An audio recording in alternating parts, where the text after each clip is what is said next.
Souvent, vous avez honte quand on prêche en ami, on traduit. Pour vous, les gens vont dire que c'est une église des amis. Et puis, on y va faire des nations. On commence d'abord par la nation dans laquelle tu te trouves. Et puis, en plus, la Samarie va venir après. Jérusalem d'abord et puis Samarie. Allez, Agni, Atier, on va avoir toutes les langues ici. Amen. Donc, la charité n'est pas envieuse, ou l'amour n'est point envieux, ou l'amour ne se vante point. Donc nous allons vraiment, par la grâce du Seigneur, parler fortement de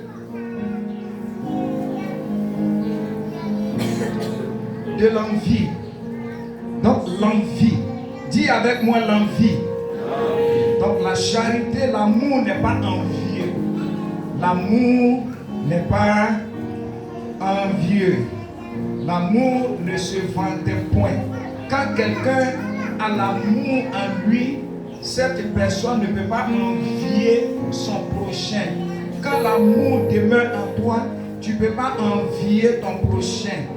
Donc c'est ce thème-là, ce sont ces deux caractéristiques que nous allons décortiquer ce matin.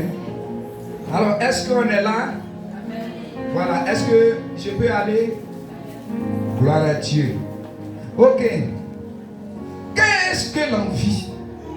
C'est quoi l'envie? D'abord, l'envie, le mot grec utilisé ici pour désigner le mot envieux, c'est le mot zélo. Zélo qui signifie brûler, bouillir de haine et de jalousie. Bouillir de haine et de jalousie. Zélo signifie brûler de haine ou bouillonner de haine et de jalousie.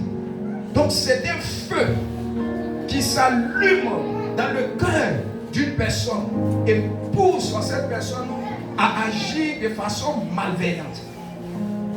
C'est un feu. Et ce feu qui brûle, c'est-à-dire qui s'allume à l'intérieur de toi, est motivé par la jalousie. C'est ce qu'on appelle l'envie. Donc c'est aussi le chagrin ou la haine que l'on ressent du bonheur des autres, des succès, de l'éloge ou des avantages d'autrui. C'est-à-dire quand l'autre est béni, auprès de toi, il y a un ressentiment, tu ressens à l'intérieur de toi que tu n'es pas heureux de la bénédiction de l'autre. Tu n'es pas heureux du succès de l'autre. Tu n'es pas à l'aise parce que ton frère est béni. Tu n'es pas à l'aise parce que ta soeur est bénie. Tu n'es pas à l'aise parce que quelqu'un est en train de progresser dans la réussite. C'est ça l'envie. Et non, quand tu ne te sens pas à l'aise, il y a un feu. C'est-à-dire c'est un feu qui est allumé. Et même souvent, ça empêche même l'individu de pouvoir dormir. C'est-à-dire tellement l'envie à tel degré, ça t'empêche même de dormir. Alléluia. Ça t'empêche de dormir. Parce que tu te dis que la personne qui a reçu dans la bénédiction n'est pas la personne, c'est-à-dire ne mérite pas. C'est-à-dire c'est toi qui devais être à sa place. C'est toi qui devais être à sa place. Et non point. Cette personne ne mérite point ce succès. Cette personne ne mérite point cette grâce. Cette personne ne mérite point la bénédiction. Et ça va créer, ça va te pousser à agir. Parce que ça va affecter ton attitude. Alléluia. La jalousie change, affecte toujours une attitude. Et même peut te pousser, et pousse toujours à détruire une personne. On a vu dans les sociétés, tu peux être avec un ami, vous êtes ensemble, on parle de cet ami, ou bien il y a une promotion de sa part. Et pendant que ton ami est promu, tu vas commencer à regarder ta vie. Pendant longtemps tu es venu, toi tu n'as pas eu de promotion. Mais pourquoi cet ami qui vient d'arriver est promu? Donc du coup tu ne fais pas attention. Il y a un feu, un mauvais feu, un feu étranger qui va t'habiter, te pousser à détruire la personne. Alléluia. Gloire à Dieu. Il y a beaucoup de personnes aujourd'hui qui ont été détruites à cause de ce que ces personnes, à cause de leur réussite. Les hommes les sont détruits. Surtout le monde des esprits. Le monde des esprits mauvais.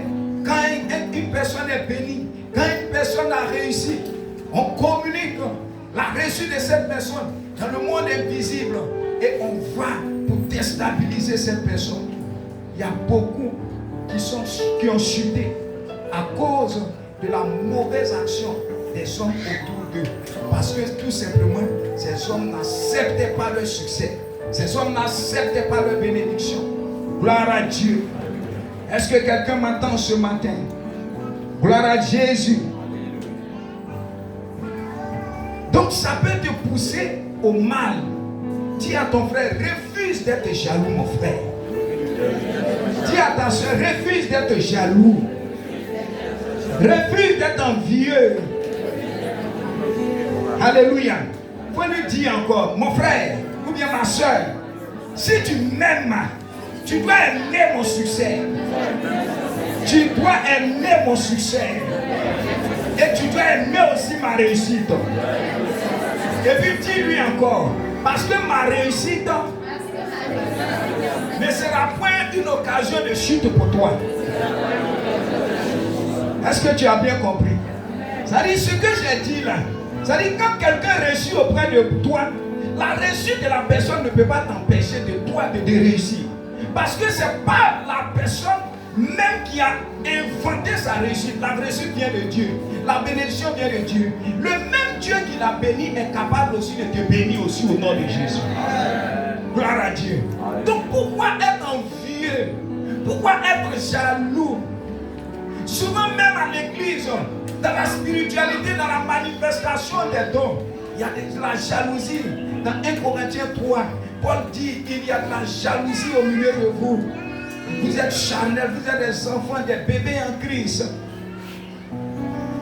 Donc frère, c'est un mauvais sentiment. Il faut l'éviter coûte que coûte. Parce qu'au milieu des hommes, même dans ta famille, souvent, il peut arriver que quelqu'un vienne d'arriver soit dans l'église ou bien même dans la famille. Et puis cette personne peut trouver facilement son conjoint ou sa conjointe. Du coup, ça peut susciter une certaine jalousie dans le cœur des personnes qui ont entendu pendant longtemps. Amen. Amen. Dis à une soeur ou bien à un frère, ne sois pas jaloux pour toi et là. Lisons Actes 7, verset 9. Lisons Actes chapitre 7, verset 9. Lisons Actes chapitre 7, verset 9. On va prendre deux illustrations. Actes chapitre 7, verset 9. Actes chapitre 7, verset 9. Allons-y. Actes chapitre 9, verset. Actes chapitre 7, verset 9. Soyez rapide. Actes chapitre 7, verset 9. Oui. Les patriarches. Il faut t'élever, frère. Les patriarches. Les patriarches. Oui. Jaloux de Joseph. Jaloux de Joseph. Le vendit pour être emmené en Égypte. Le vendit pour être emmené en Égypte. On dit quoi les patriarches? Insiste encore les patriarches. Zélo de Joseph. Les patriarches donc jaloux ils étaient jaloux. Donc je reviens encore sur l'histoire de Joseph. La Bible parle de Joseph auprès de son père qui bénéficiait de la faveur auprès de son père. Et généralement, quand une personne bénéficie soit de la faveur auprès de son patron, auprès de sa patronne, auprès de son directeur, auprès de son PCA, ça va susciter toujours une certaine atmosphère de jalousie autour de cette personne. Et ainsi, Joseph, étant le dernier, bénéficiait de la position de faveur auprès de son père. Et chose que ses frères combattaient. Ses frères combattaient sa position. Ses frères combattaient aussi le songe qu'il avait fait. Et dans ce songe, c'était dit que Joseph devrait être leur maître. C'est-à-dire qu'il devait se soumettre, se prosterner devant Joseph. Donc il y a deux choses qui ont nourri, qui ont poussé les frères de Joseph à haïr Joseph. Ils ont nourri la haine à cause de sa position de faveur et à cause de quoi? À cause du fait que Joseph serait grand et que ses frères vont se prosterner à ses pieds. Alléluia. Cela a suscité de la jalousie dans leur cœur, au point où ils étaient prêts à tuer, à éliminer, à détruire leurs frères. Ah, dis à quelqu'un, la jalousie n'est pas bien. La jalousie peut pousser un homme à faire du mal à son prochain. La jalousie peut pousser un homme à détruire. L'envie peut aveugler un homme et pousser un homme à commettre le crime. Ils ont été jaloux de leurs frères, du même sang qui coulait dans leurs veines, au point où ils étaient prêts à éliminer leurs frères, frères de sang.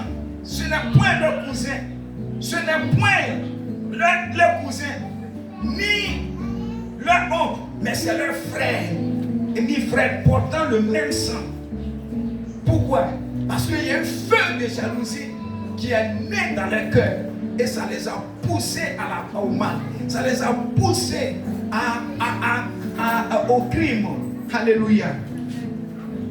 Est-ce que tu es là ce matin? Gloire à Dieu. Oh, ce qu'ils ne savent pas, ce qu'ils avaient oublié, c'est que le fait que Joseph soit grand ou qu'il se prosterne, dans leur prosternation se trouvait leur vie. Est-ce que tu m'as compris? Dans leur prosternation se trouvait leur vie. La seule option pour maintenir le peuple, c'est-à-dire les patriarches en vie, c'est que les frères devaient se prosterner devant Joseph. Ils n'ont pas compris la finalité, le sens de la prosternation ou de la soumission. Et ils voulaient éliminer celui-même qui porte le salut, sans discerner ce que Dieu prévoyait pour eux-mêmes. Alléluia. Or, c'était avantageux pour eux qui se prosternent, afin que eux aussi, les portes s'ouvrent en leur faveur.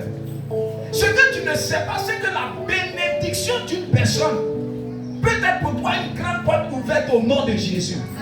C'est pourquoi il ne faut jamais combattre celui qui est élevé ou celui qui t'a déjà dévancé en grâce, en bénédiction. Pourquoi? Parce que Dieu va l'utiliser au milieu, soit de ses frères, au milieu de l'assemblée, pour ouvrir des portes, afin que ces portes ouvertes puissent être pour toi une grâce, ou des grâces, ou des bénédictions dans ta vie au nom de Jésus. Donc ils ne savaient pas que le fait que Dieu révèle que Joseph était celui que Dieu a choisi pour sauver ses frères. Donc il devait se soumettre à cause de sa position. Donc Joseph devait être grand et avoir cette sagesse de pouvoir sauver un peuple et une nation de la famille. Parce que Dieu, il avait déjà encaissé le plan. Mais ses frères ont failli le tuer. Donc ça veut dire que s'il tuait Joseph, la bénédiction venait quoi? S'il tuait Joseph, eux-mêmes ils allaient vers quoi? Ils allaient mourir de quoi? De faim. Amen.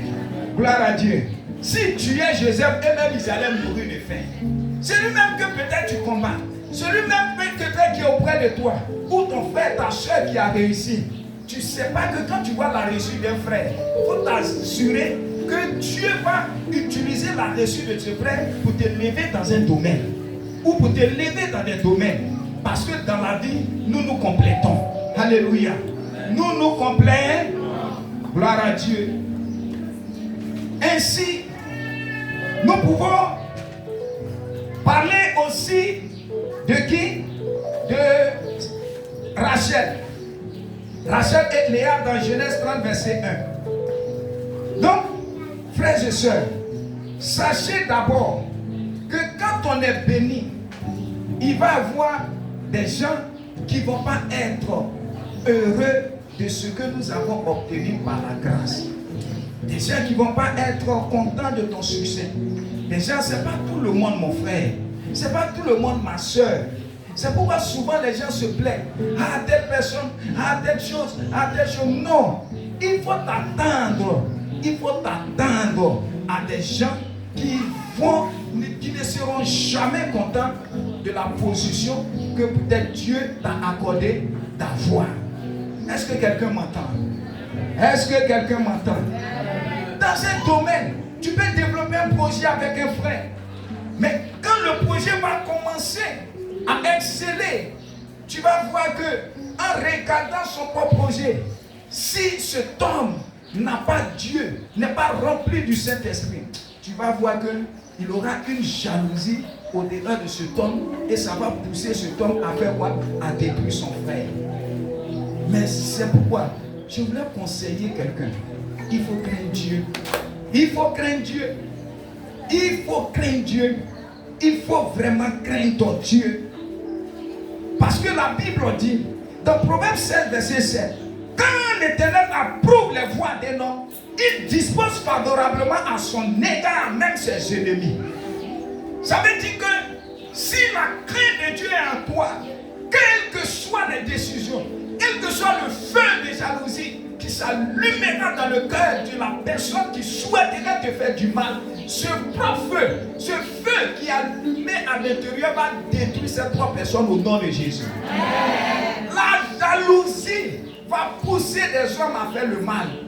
Mais quand ce feu est allumé, que tu crains Dieu, Dieu va te disposer de sa présence, de sorte que quelles que soient les actions que les hommes, ces personnes vont poser contre toi, ça ne va jamais aboutir au nom de Jésus. Et ça va se retourner contre ces personnes ou contre ces esprits qui souhaiteraient te détruire. Satan ne va jamais avoir l'avantage sur ta vie au nom de Jésus. Satan ne sera pas en mesure de te détruire si ta position est approuvée par Dieu. Si Dieu approuve ta position, c'est pourquoi, frères et sœurs, il y a des sorciers. Il y a des sorciers dans nos différentes familles. Il faut craindre Dieu. Parce qu'aujourd'hui, c'est parce qu'ils ont vu ton étoile qui brûle qu'aujourd'hui, il y a des hommes dans ta famille qui cherchent à éteindre l'étoile, qui cherchent à t'arrêter. Donc tu dois craindre Dieu. Tu dois avoir la position de Dieu. Tu dois manifester des actions que Dieu doit approuver. Quand Dieu approuve les actions d'une personne, Dieu le défend. Et même il change le plan. Il change le plan. Amen. Il change le plan. Est-ce que tu sais que Joseph, c'est-à-dire même si Joseph, Dieu devrait élever Joseph en Égypte, mais cela ne devrait pas passer par ses frères. Dieu devrait peut-être passer par un autre moyen. Mais comme ses frères se sont comportés en ennemis, donc Dieu va utiliser leur haine pour commencer à faire entrer Joseph dans son plan. C'est-à-dire qu'il va utiliser leur plan pour l'introduire dans lui, Dieu, son plan, afin que ça soit un plan parfait. Est-ce que quelqu'un m'entend? Gloire à Dieu. Gloire à Dieu. Et c'est pourquoi Joseph a compris. Il dit, vous avez médité de me faire du mal, mais Dieu a changé en bien le mal. Donc tout ce que l'ennemi est en train de faire, même aujourd'hui, quand te tape, tu tombes, même si tu es malade, même si ils ont mis quelque chose sur toi, depuis tu pries, ça ne passe pas. Bénis Dieu, parce que Dieu va utiliser leur propre venin. Amen. Dieu va utiliser leur propre venin pour fabriquer un sérum dans ta vie. Amen. Hey, dis avec moi, hey. Hey. Hey. Hey. Tu sais pourquoi Dieu a dit à Jésus, il a dit à la femme, c'est-à-dire le serpent te mordra et tu l'écraseras, tu écraseras sa tête. Donc quand le serpent te mord, le serpent laisse un venin dans ton corps. Quelqu'un est d'accord avec moi? Il laisse un venin dans ton corps. Mais pourquoi Dieu a dit que le serpent va te mordre, mais toi tu vas écraser sa tête? Qu'est-ce que Dieu voudrait dire? Le serpent va nous piquer, mais Dieu va utiliser le venin pour faire de ça un sérum dans notre vie, de sorte que nous soyons toujours affermis. Parce que Dieu va utiliser le feu ou les coups du monde pour nous affermir. Donc Satan essayera d'utiliser les vents et marins, son venin pour nous faire tomber. Mais alors qu'en réalité, il ne sait pas que la mort de Jésus a changé ce venin en sérum dans la vie des saints. Donc cela sous-entend que quel que soit ce que les gens vont faire, tu ne vas jamais tomber quand tu as Jésus au nom de Jésus. Quel que soit ce que les sorciers vont faire de toi, qu'ils veulent, qu'ils jeûnent, qu'ils prient, qu'ils chantent dans le monde des esprits, pour que toi tu meurs, tu ne vas jamais mourir. Tu ne vas pas mourir aujourd'hui, tu ne vas pas mourir demain, tu ne vas pas mourir après-demain. Au nom de Jésus, tu vas manifester la gloire. Tu vas accomplir le dessein de Dieu au nom de Jésus. Quel que soit ce qu'ils vont projeter, il ne faut pas avoir peur. Bénis Dieu. Bénis Dieu. Les circonstances de la vie sont des moyens pour nous amener à être forts spirituellement. Donc c'est pourquoi Dieu laisse le venin dans notre corps. Il laisse le venin dans ton corps. Mais ce n'est plus un venin, mais ça devient sérum. Alléluia. Gloire à Dieu. Est-ce que quelqu'un est là ce matin? L'ennemi t'avait échoué peut-être 5 fois. Il ne faut pas t'asseoir, ne te décourage pas. Ils sont en train de fêter. Ils ont oublié que quand ils ont tué Jésus le premier jour, ils ont fêté. Deuxième jour, ils n'avaient même pas conscience de ce qui allait se passer le troisième jour.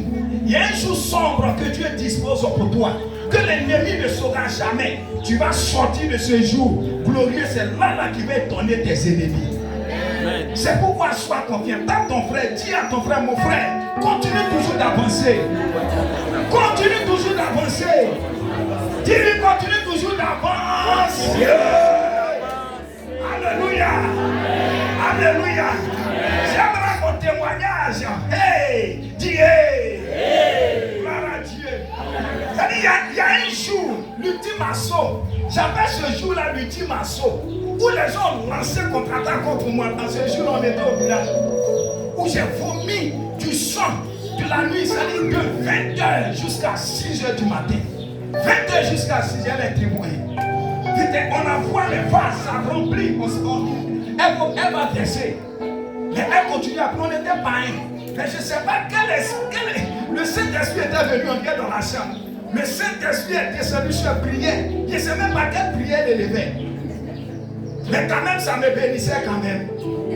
On envoie le sang, ça remplit. Au point où même quand les gens me regardaient, ça commençait à pleurer dans la maison. Ça dit ce jour-là, je me souviens très bien du jour. C'est le jour, j'appelle ce jour l'ultime assaut. L'ultime assaut. Ça dit ça, c'était un jour où les gens devaient m'écraser, me terminer en même temps. Donc ça va, le sang giclait. Et même j'agonisais. C'est-à-dire même ils savaient qu'aujourd'hui on l'a eu. Il va mourir aujourd'hui. Je vomissais. À un certain niveau, j'agonisais. Quelqu'un qui agonise là, ça veut dire qu'il est presque. Voilà. Donc ça pleurait dans la maison. Ça pleurait au salon. Ça pleurait. Mais on était déçus jusqu'au matin. Le lendemain, je me réveille avec la santé. Si l'ennemi ne t'a pas tué lorsque tu n'as pas Jésus, c'est pas Dieu maintenant qui va te tuer. C'est pas Dieu maintenant qui va te mélanger. Pour la vie de ce qu'il fait, c'est pas Dieu maintenant qui va te détruire. C'est pourquoi tu dois fixer tes regards vers Jésus. Marche à Jésus.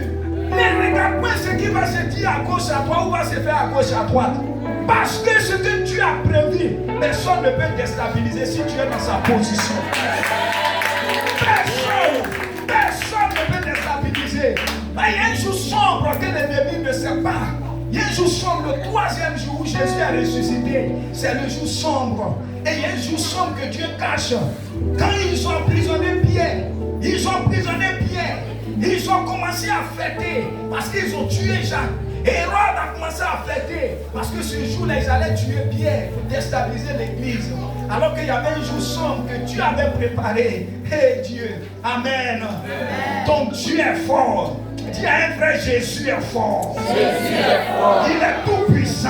Il est tout puissant. Il est Seigneur. Il est Seigneur. Dieu envoie un ange, il fait sortir Pierre. Les portes étaient fermées. Les 4 escouades, il y avait 4 portes avant d'atteindre Pierre. Tout était fermé. Il était enchaîné. C'est-à-dire, il n'avait même pas d'opportunité même pour sortir. Il avait la probabilité pour Pierre de sortir était 0%. Mais quand l'ennemi fait une probabilité, la probabilité, quand l'ennemi fait une probabilité pour te mettre dans une situation d'échec où tu n'as même pas une seule chance pour sortir, regarde en haut, c'est que le Dieu Tout-Puissant, c'est-à-dire ce qu'il prévoit de faire à terre, en haut là, c'est 0% ici, en haut on met 100%. Donc ça veut dire que ta destinée dépend de ce que le ciel dira. Alléluia. Ta destinée dépend désormais de ce que le ciel dira et non point de ce que la terre dira. Parce que la terre, tu n'es plus sur la terre. La Bible dit que nous sommes ressuscités et nous sommes assis à la droite du Père. Nous ne sommes plus des situations terrestres, des citoyens terrestres. Nous ne sommes point, nous sommes dans ce monde, mais nous ne sommes point de ce monde. Nous n'appartenons point au monde. Donc le monde ne peut pas décider notre sort et puis ça va s'accomplir. Parce que nous ne sommes plus du monde et nous sommes au ciel. C'est pourquoi c'est le ciel qui décide désormais ton sort. Or le diable n'a plus de place au ciel. Donc il ne peut pas bafouer les décisions que le ciel prendra contre ta vie. C'est pourquoi ça va avancer. Ça va avancer. Quels que soient les plans du monde, il y a un plan céleste qui a été établi pour déjouer les plans du monde. Au nom de Jésus.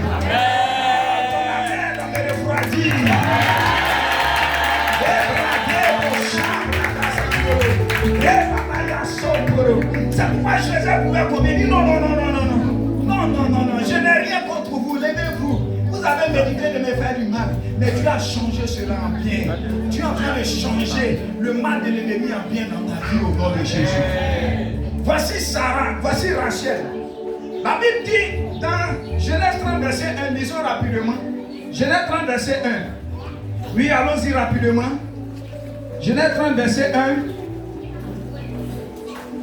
Aïe, vous n'avez pas cherché. Vous êtes en train de couper mon onction. Amen. Lorsque Rachel dit qu'elle donnait point d'enfant à Jacob, oui. Elle porta envie à sa sœur. Oui. Et elle dit à Jacob, donne-moi des enfants où je meurs. Donne-moi des enfants où je. C'est-à-dire, lorsque Rachel, on dit c'est deux sœurs qui se sont mariées à un homme. Il y a une qui s'appelle Rachel et l'autre qui s'appelle Léa. La Bible dit que Jacob aimait Rachel plus que Léa. Et comme l'Éternel a détecté que Léa n'était pas aimée, donc l'Éternel a fait de sorte que Rachel soit stérile, mais a donné la fécondité à Léa. Du coup, Léa enfante un enfant, 2, 3.